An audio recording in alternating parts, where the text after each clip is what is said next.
అమ్మా, నాకీ పెళ్ళి ఇష్టం లేదు. ఊర్మిళ మాటలకు కాత్యాయని తుళ్ళిపడింది.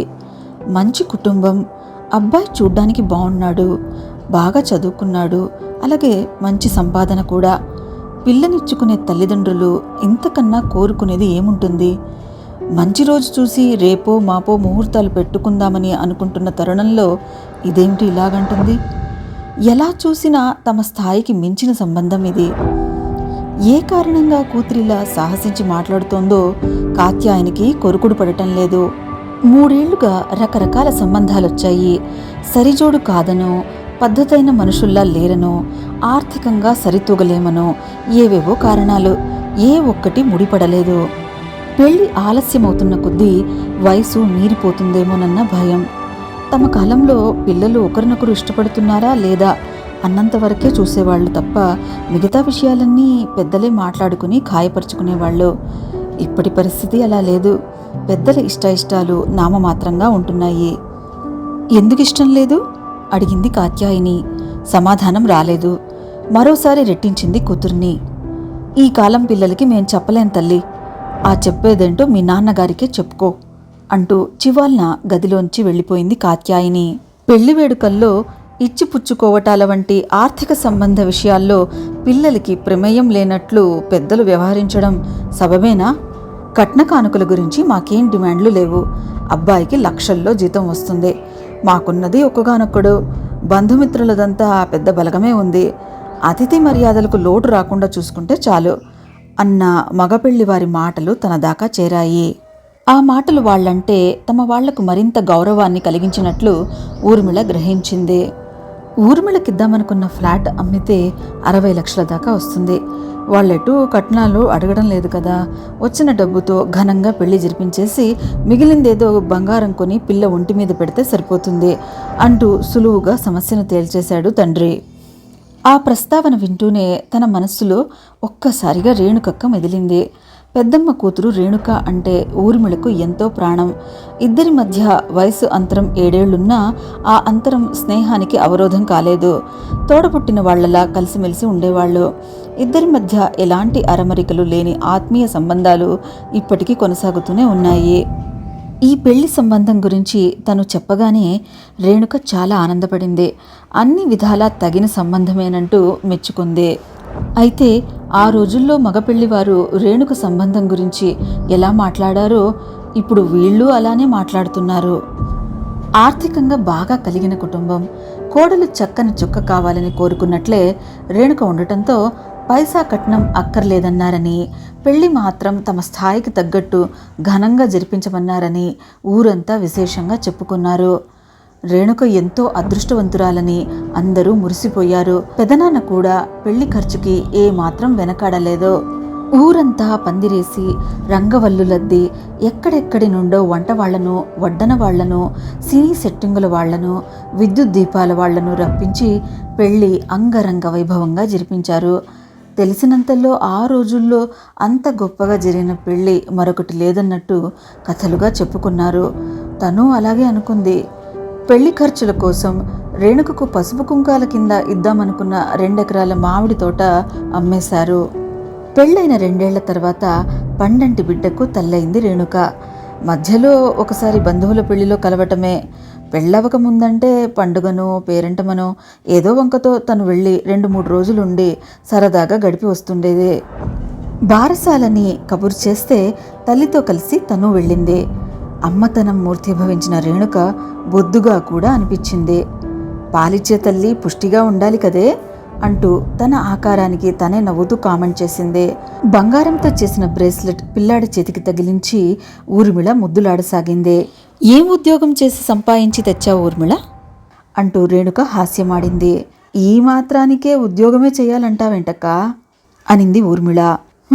ఇప్పుడంటే తల్లిచాటు పిల్లవి, రేపు ఒక ఇంటి కోడలివయ్యాక తెలుస్తుంది మన ఇష్టాలకున్న హద్దులేంటో అన్న రేణుక మాటల వెనుక ఏదో నిగూఢార్థం ఉందేమోనన్న అనుమానం కలిగింది. ఆ తర్వాత కొద్ది నెలలకే రేణుక తమ్ముడు పాండుకి పెళ్లి కుదిరింది. రేణుక పిల్లాన్ని తీసుకుని వారం రోజుల ముందే వచ్చింది. తను 2 రోజుల ముందే పెళ్లికి వెళ్ళింది. రేణుక ముఖంలో ఏదో దిగులు, ఒకప్పటి చురుకుదనం కనిపించడం లేదు. ఒంట్లో బాగుండలేదేమోనని అనుకుంది. పెళ్లికి రేణుక భర్త, అత్తింటివారు ఒక్కరూ రాకపోవడంతో చాటుమాటుగా నలుగురు గుసగుసలాడుతున్నారు. అక్క, బావగారు రాలేదేంటి? ఉండబట్టలేక అడిగేసింది తను. ఏం చెప్పనే, రకరకాల బిజినెస్లు, టూర్లు, బిజీ కట్టేసి తీసుకురాలేంగా అంటూ ముఖాన నవ్వు పులుముకుంది. పెళ్ళయ్యాక కూడా 7-8 నెలలు రేణుక పుట్టింట్లోనే ఉండిపోయిందని తెలిసి రకరకాల అనుమానాలు పొడసూపాయి. భార్యాభర్తలు ఏదో గొడవ పడ్డారన్న విషయం చూచాయగా బయటకు పొక్కింది. ఊర్మిళ, బొట్టు, కాటుక, పౌడరు, పర్ఫ్యూమ్స్, నాప్కిన్స్, ఇలా మన ఆడవాళ్లకు ఏవేవో వస్తువులు కావాలి. అన్నిటికీ భర్త మీదే ఆధారపడే దుస్థితి ఉండకూడదు. అతని స్థితిగతులతో సంబంధం లేకుండా మనకంటూ ఒక ఆర్థికపరమైన సపోర్టు ఉండాల్సిందే. అది ఉద్యోగం కావచ్చు, ఆస్తి కావచ్చు. అంతేకాని ప్రతి చిన్న అవసరానికి భర్త దగ్గర చెయ్యి చాపాల్సి వస్తే విలువే ఉండదు. చులకనగా చూస్తారు. అందరూ భర్తలు ఇలా ఉండకపోవచ్చు, కానీ కొందరైనా ఉంటారు. ఆ కొందరిలో మనం ఉండమని గ్యారెంటీ ఏమిటి? మా వాళ్ళు నా పెళ్లి ఎంతో ఘనంగా చేసి పంపిస్తున్నామని సంబరపడ్డారే కానీ ఒట్టి చేతులతో నన్ను అప్పగింతలు పెడుతున్నామన్న స్పృహ లేకపోయింది. రేణుక మాటల్ని బట్టి వాళ్ల మధ్య మనస్పర్ధలకు కారణం కొంతవరకు తను గ్రహించగలిగింది. ఎలాంటి సంధి ప్రయత్నాలు జరిగాయో తెలియలేదు కానీ ఆ తర్వాత కొద్ది రోజులకే రేణుక అత్తారింటికి వెళ్ళిపోయినట్లు తెలిసి సమస్య పరిష్కారమైనందుకు సంతోషించింది. ఏం లేదురా, పాండు పెళ్లికి డైమండ్ రింగ్ ప్రజెంట్ చేస్తానందంట రేణుక. నీ ముచ్చట కోసం నేనెందుకు డబ్బివ్వాలి? మీ వాళ్లనే అడిగి తీసుకోమంటూ అబ్బాయి నిష్ఠూరమాడాడట. దాంతో మీ అక్కకు మనసు నొచ్చుకుంది అంటూ ఒకరోజు పెద్దమ్మ అసలు గొడవకు కారణమేంటో చెప్పేసింది. అయితే రేణుక మనస్సు కష్టపెట్టుకోవడానికి ఆ ఒక్కటే కారణం కాకపోవచ్చని, అంతకు పూర్వం అలాంటివి మరికొన్ని జరుగుండొచ్చని తను అనుకుంది. ఆ రోజు రేణుక విషయంలో పెద్దనాన్న ఎలా ఆలోచించారో ఇప్పుడు తన విషయంలో అమ్మా నాన్నలు అదే విధంగా ఆలోచిస్తున్నారు. పెళ్లికి ఫంక్షన్ హాల్ అద్దె, డెకరేషన్, ఆహ్వాన పత్రికలు, మేళతాళాలు, వీడియోలు, ఫోటోలు, భోజనాలు, రిటర్న్ గిఫ్ట్లు, పెళ్లికి ముందు నిశ్చితార్థానికి స్టార్ హోటల్లో హాల్ రెంటు, డెకరేషన్, భోజనాలు వగైరా వగైరాలను కలుపుకుంటే మొత్తం 60 లక్షల దాకా అవుతుందని లెక్కలు వేస్తున్నారు. పెళ్లికి ఇంత హంగు ఆర్భాటాలు అవసరమా? ఏంటమ్మా, ఈ పెళ్లి ఇష్టం లేదంటున్నావంట? తండ్రి మాటలకు ఊర్మిళ ఆలోచనలు చెదిరిపోయాయి. అవును నాన్న. ముందు నచ్చాడన్నావు?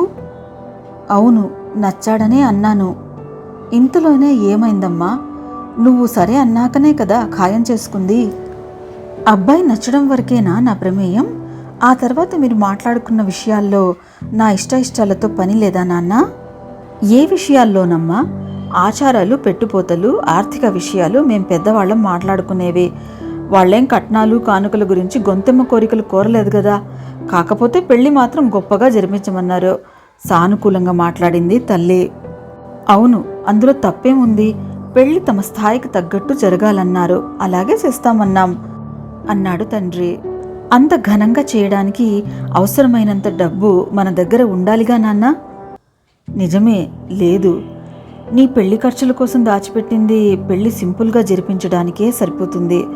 అందుకనే నీకు ఇద్దామనుకున్న అపార్ట్మెంట్ అమ్మి వచ్చే డబ్బుతో వాళ్ళు అడిగినట్టు ఘనంగా చేద్దామనుకుంటున్నాం. నాకంటూ ఏమీ ఆస్తి ఉండనక్కర్లేదనుకున్నారా నాన్న? నీకిస్తేనేం లేదా నీ పెళ్లి కోసం ఖర్చు పెడితేనేం రెండూ ఒకటే కదా. రేపు పెళ్ళయ్యాక వాళ్లకున్న ఆస్తి పాస్తులన్నీ మీ భార్యాభర్తలేగా అనుభవించేది. అలాగని నా పేర చిల్లి గవ్వ ఆస్తి లేకుండా నన్ను బికారిదాన్ని చేస్తారా?